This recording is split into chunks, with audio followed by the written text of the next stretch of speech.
You ever notice how the worst nights of your life never start with thunder? No storm clouds, no ominous music, just a quiet Tuesday when you think dinner might finally go smoothly for once. That was me, Logan Turner. 36 years old, decent job, mortgage half paid. A man who thought happily married was more than just a polite checkbox on a Facebook profile. My wife, Ashley, had asked me to meet her at La Vigna, one of those candle and piano kind of places where the wine list is longer than the menu. "We need to talk," she said, smiling like she'd rehearsed it. A smile so sweet it could have given a dentist nightmares. So I showed up. Even ironed a shirt for the occasion, because when your wife says she wants to talk, you don't show up in the same hoodie you wore fixing the garage door. I walked in, and there she was. Not alone. He was already sitting at the table. Chase Donovan, her colleague. I knew the name because she dropped it every other day, always with a little sparkle in her eye like she'd just heard him solve world hunger in a Zoom meeting. Chase looked like the kind of guy who takes protein powder to bed with him. Tight black shirt, smug grin, hair that probably had its own trust fund. And Ashley? She was laughing at something he said, her hand a little too close to his thigh for colleagues. "Logan," she chirped when she saw me, all brightness and charm. "This is Chase. You've heard me talk about him." Oh, I'd heard. I sat down, forcing a smile while my knuckles pressed hard against the tablecloth under the surface. Then Chase leaned in like he was about to tell me a bedtime story. "I'll make this simple," he said, smooth as butter. "You've got two options. Leave quietly, or face me like a man." Ashley didn't even blink.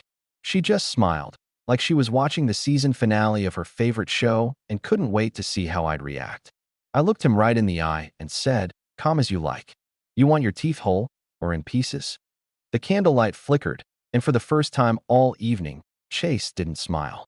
Funny thing about threats, most men say them loud. I said mine soft. The kind of calm that makes people wonder if you've already made peace with the consequences. Chase's smug grin slipped just enough to notice. Ashley leaned in, whispering like we were in church. "Logan, don't be ridiculous. You're embarrassing me." Embarrassing her. That's what she said, while her colleague sat there like he was auditioning for the role of husband 2.0. I leaned back, folded my napkin, and smiled. Embarrassing? Honey, I'm just getting started. That shut them both up long enough for the waiter to come by. Poor guy looked like he'd wandered onto the wrong stage. "Would you like to order?" he asked. Ashley waved him off. "We'll need a moment." As soon as the waiter left, Chase tried to retake the lead. "You should leave, Logan. Make this easy." I laughed. Not a big laugh, just enough to make him uncomfortable. "Easy? Chase, my friend, if you think tonight ends easy, you've been reading the wrong script." Ashley's eyes narrowed. "You're not handling this well." I tilted my head. "You mean I'm not handling your affair well? That's funny. Most people would call that a deal breaker. You call it an inconvenience." She froze for just a second, then smirked like she had the winning hand. "You can't prove anything." Oh, the classic line of the guilty. I pulled my phone out, tapped the screen, and slid it across the table. Photos, messages, screenshots, evidence I'd quietly gathered for weeks while she thought she was being clever. Ashley's face went pale. Chase leaned over, curious, then sat back with his jaw tight. "I've been one step ahead since the day you started staying late at work," I said. "Enjoying your little secrets? Good, because now they're mine." Ashley tried to recover, but I could see the crack. She reached for her wine glass, missed the stem, and spilled a little on the tablecloth. Chase didn't move to help. He just stared at me, and for the first time, I saw a flicker of doubt in his eyes. Ashley finally whispered, "What are you going to do?" I smiled. "Oh, sweetheart. If I told you now, it wouldn't be nearly as fun." The ride home that night was the quietest 20 minutes of my life. Ashley didn't say a word. She just stared out the window, probably calculating how much damage control it would take to keep me from detonating her perfect little lie. When we pulled into the driveway, she finally spoke. "Logan, can we at least talk about this rationally?" "Of course," I said, unlocking the front door. Rational's my favorite language. Inside, I set my keys on the counter. She followed, arms folded, her perfume clinging to the air like it owned the place. "You blindsided me tonight." I turned, met her gaze. "No, Ashley, you blindsided yourself." I just finally held up the mirror. She tried a different tactic, the soft voice. The one she used when she wanted me to forgive a $400 accidental shopping spree. "I made a mistake, okay? I was lonely, You work so much, and I cut her off with a chuckle. Save it. You weren't lonely. You were bored. There's a difference. Her eyes flashed. So what? You're going to leave me? Throw away everything we built? I leaned on the counter, calm as ever. Ashley, I'm not throwing anything away. You already did. That's when she realized something was off. Because I wasn't yelling. I wasn't begging. I wasn't even hurt, at least not in a way she could exploit. I was steady, and steady is terrifying when the other person expects a meltdown. She stepped closer, testing the waters. If you go public with this, Logan, it'll ruin us. My reputation. Everything. I smirked. Funny. You didn't care about ruining us when Chase had his hand halfway up your dress at that hotel bar last month. Her jaw dropped. How did you? I tapped my temple. Like I said, one step ahead. And then I dropped the real bomb. Oh, and by the way, I've already spoken to a lawyer. The color drained from her face. You didn't. I smiled. I did. And sweetheart, this game? It's only just started. The funny thing about betrayal is you don't need to raise your voice to prove you've won. A whisper does the job just fine. And I whispered my way through the next few weeks like a man who knew the ending to a play no one else had read. After I told Ashley I'd already spoken to a lawyer, she did what I expected. She pivoted. My wife was a master of the pivot. She could go from sweet to cold in under a second, like flipping a light switch. Lawyer, she scoffed that night, though her eyes betrayed a flicker of panic. Logan, don't be dramatic. You're not the type to do something that reckless. Reckless? I raised an eyebrow. That's rich, coming from someone who thought hotel key cards didn't leave digital timestamps. She froze. Just a heartbeat, but I caught it. She forgot who she married. I've never been the yelling type. I'm the man who notices when you move my coffee mug half an inch. The man who sees your lipstick shade change on a Tuesday. The man who remembers that you never once liked jazz until Chase said it was his favorite genre. Ashley thought she'd married a safe, predictable husband. What she forgot is that predictable men make excellent record keepers. That night, I slept better than I had in months. She didn't. I could hear her pacing in the guest room, whispering into her phone at 2 in the morning. She was trying to figure out what I had and how much of it could burn her. The next morning at breakfast, she tested the waters again. She sat across from me with a smile that was all teeth, like she was hosting a cooking show instead of a failing marriage. So, you're really going through with this? I sipped my coffee. Going through with what? The divorce. Oh, that? I said casually. Ashley, you wound me. You think I'd announce something that important without breakfast first?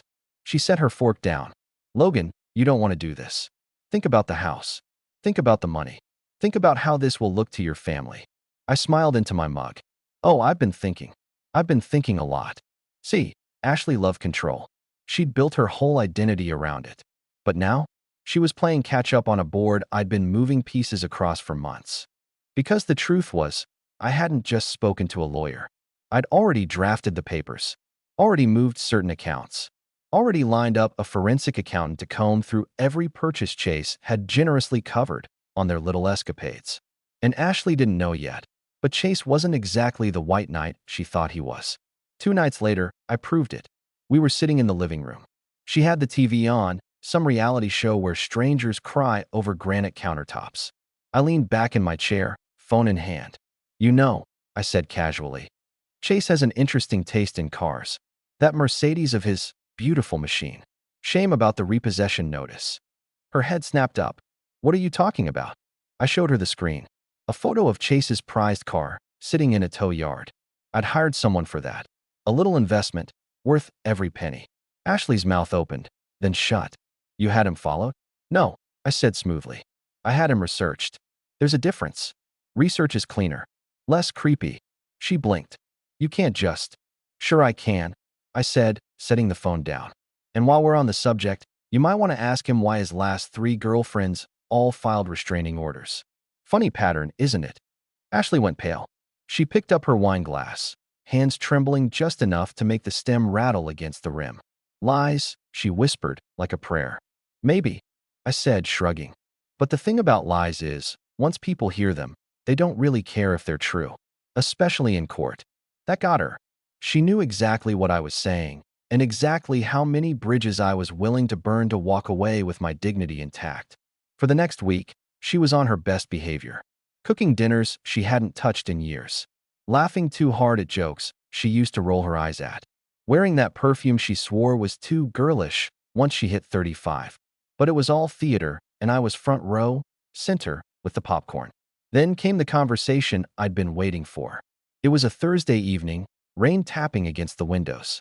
She set her fork down mid-dinner, folded her hands, and said, "Logan, can we try again?" I looked up slowly. "Try again?" "Yes." Her eyes glistened, though I wasn't sure if it was tears or just good acting. "I made a mistake. I let myself get swept up in something stupid. But you and me, we can fix this." I smiled faintly. "Ashley, you don't want me back. You want your safety net back." She flinched. "That's not true." "It is," I said gently. "You're scared, not of losing me, of losing the version of yourself that looks perfect from the outside. The woman with the stable husband, the nice house, the reputation. Chase doesn't give you that, does he?" Her lips pressed into a thin line.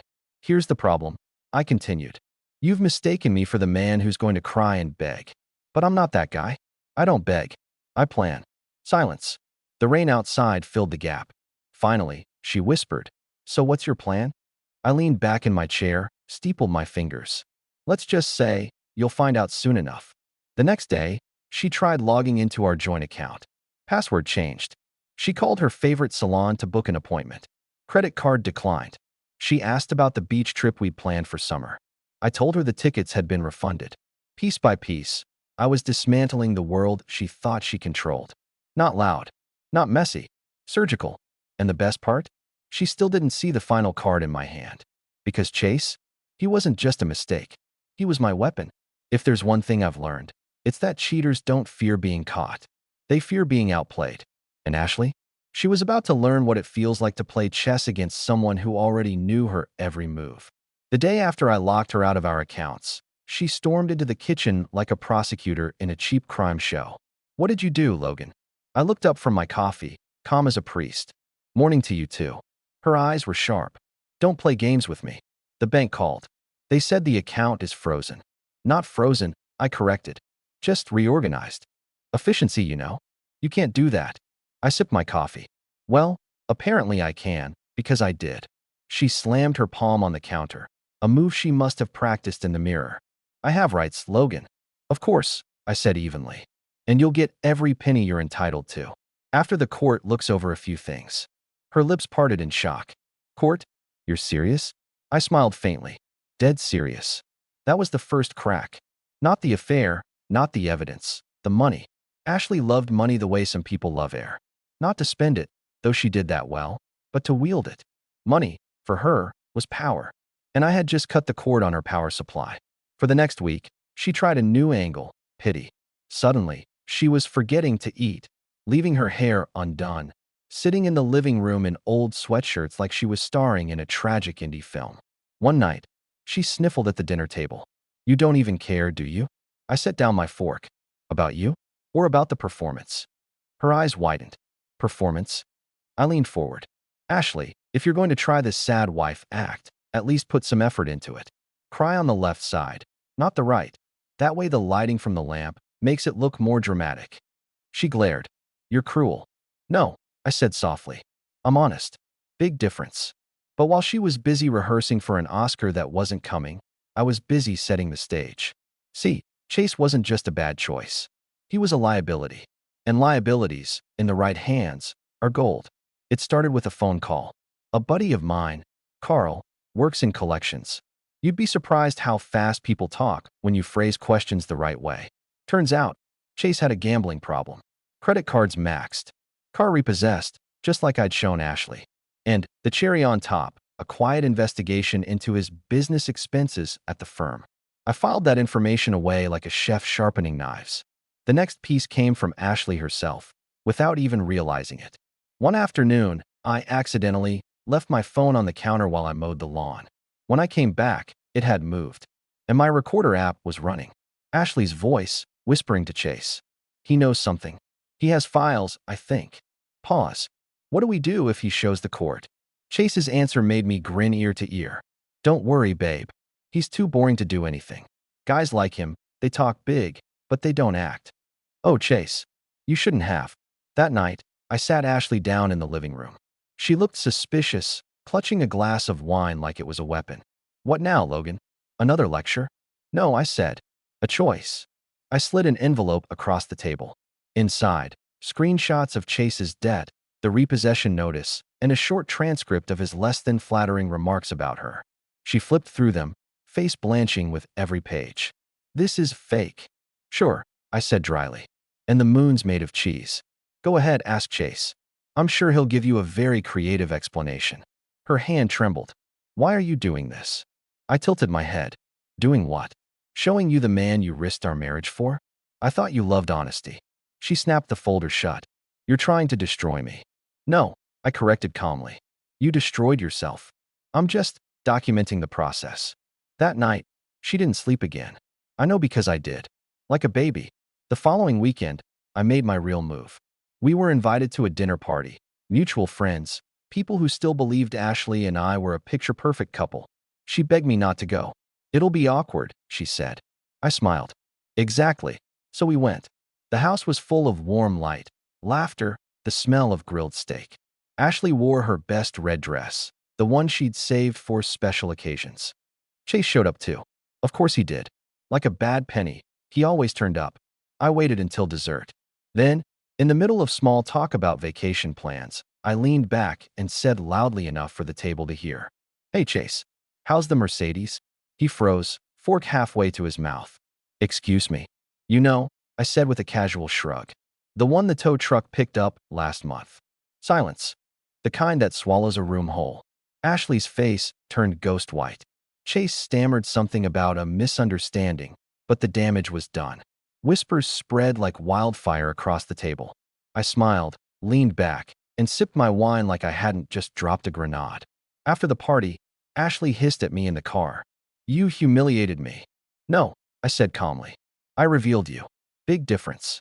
She turned away, furious, but I caught the tiny flicker of fear in her reflection on the window. She knew now, I wasn't bluffing. Over the next few days, the calls from Chase got fewer. Then none at all.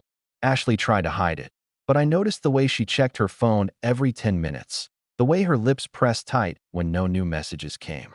By the following week, Chase had disappeared entirely. And Ashley? She was left holding the bag.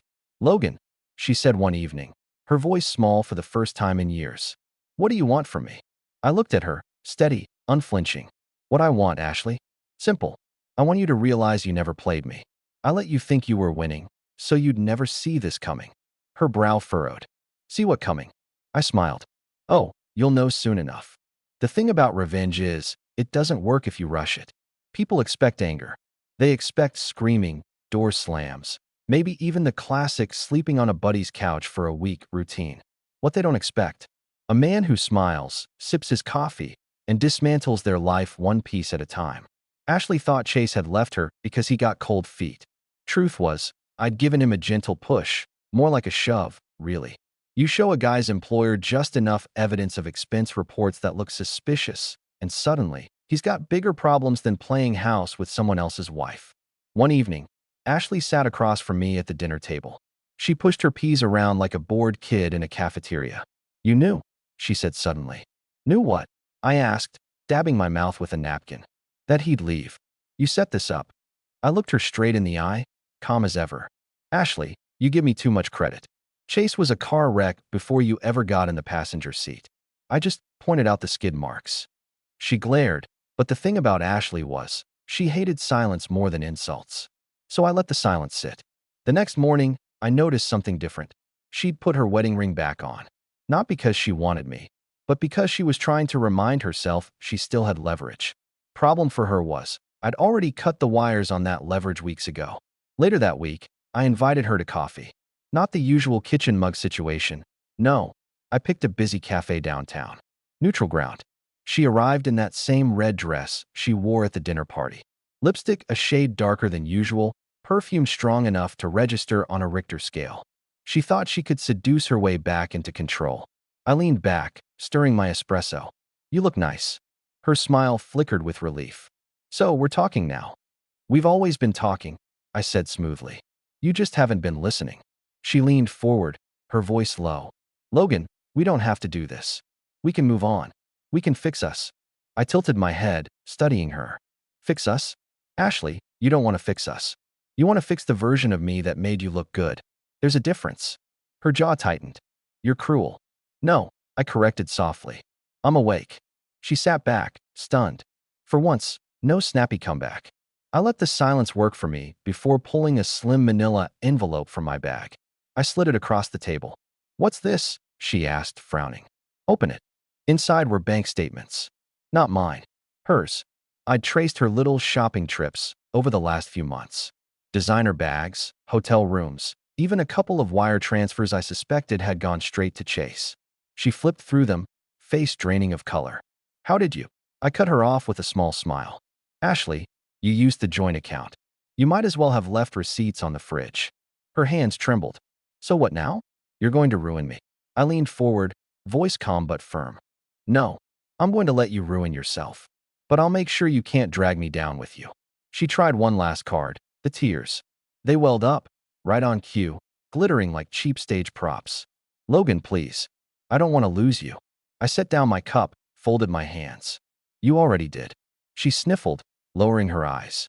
For a moment, I almost believed she was sorry. Almost. But then I remembered the hotel, the phone calls, the smug little smile she wore when she thought she was outsmarting me. And any trace of sympathy I had evaporated. After that meeting, Ashley changed tactics. She stopped fighting me directly. Instead, she started calling mutual friends, spinning her version of the story. He's controlling. He's vindictive. I don't know what happened. He just changed. Cute, really. But I was ready for that too. Because 2 nights later, those same friends got an anonymous email. Screenshots. Messages between her and Chase. Nothing too explicit, just enough to make the story clear. Enough to prove I wasn't the villain she painted me to be.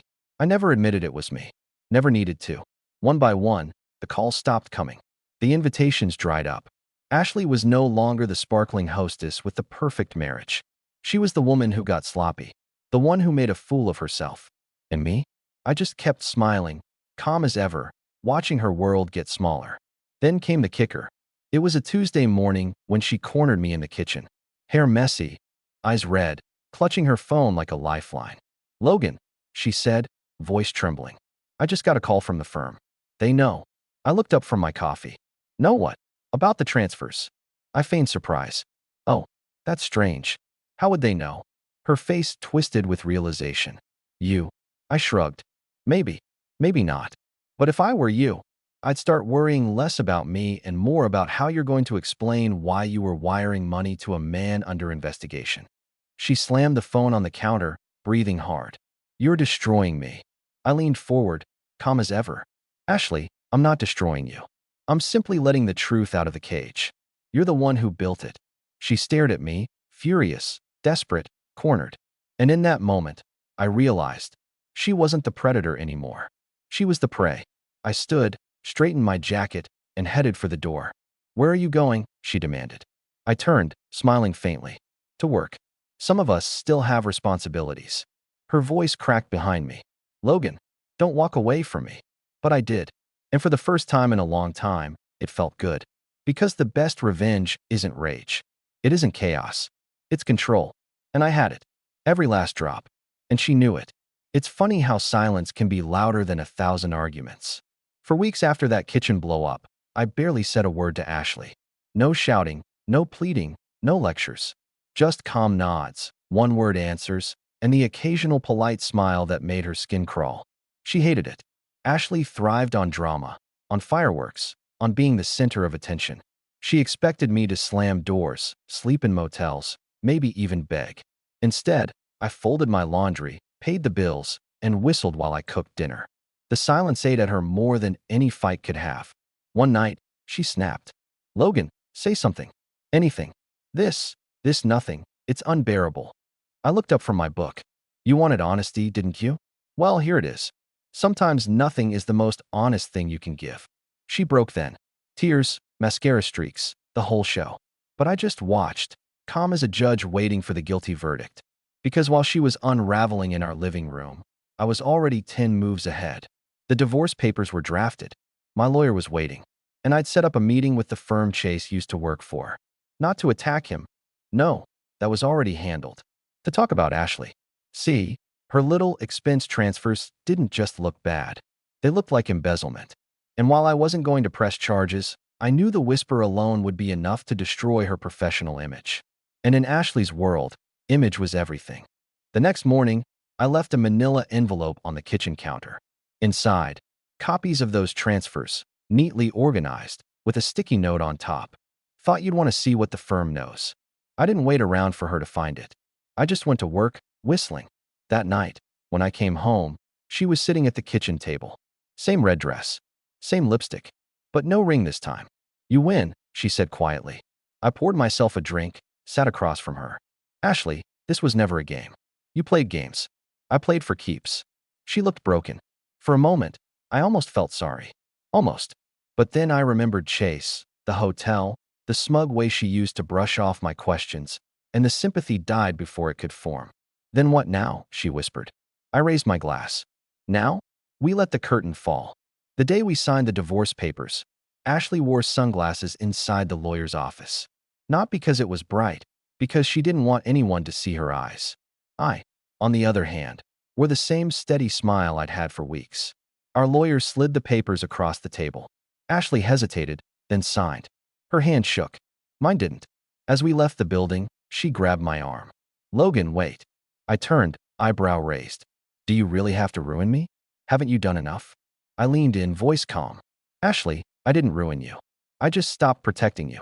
She opened her mouth, but no sound came. I walked away, not looking back. Over the next month, the fallout was spectacular. Friends stopped calling. Her firm quietly placed her on administrative leave. The women she used to gossip with at brunch unfriended her one by one. And Chase? Last I heard, he'd skipped town. She tried texting me once. Can we at least talk? I didn't reply. Instead, I started living again. I joined a gym, reconnected with old friends, even took a weekend trip to the coast. Every photo I posted online was another knife twist, not because I looked happy, but because I looked free. Ashley, meanwhile, disappeared from social media, which told me all I needed to know. But I wasn't finished. Not yet. Because the best revenge isn't when they fall. It's when they look up from the bottom and realize you were the one who dug the hole. It was a quiet Saturday morning when I got the call. A mutual friend, Carol. She hesitated before speaking. Logan, I thought you should know. Ashley's telling people you left her for someone else. I chuckled. Of course she is. She says you had an affair, Carol added softly. That made me laugh outright. An affair? With who? My accountant. Carol sighed. I didn't believe her. But some people might. Let them, I said calmly. Truth has a funny way of surfacing. And then I made my move. That afternoon, I uploaded a single post. A photo. Not of me, not of Ashley.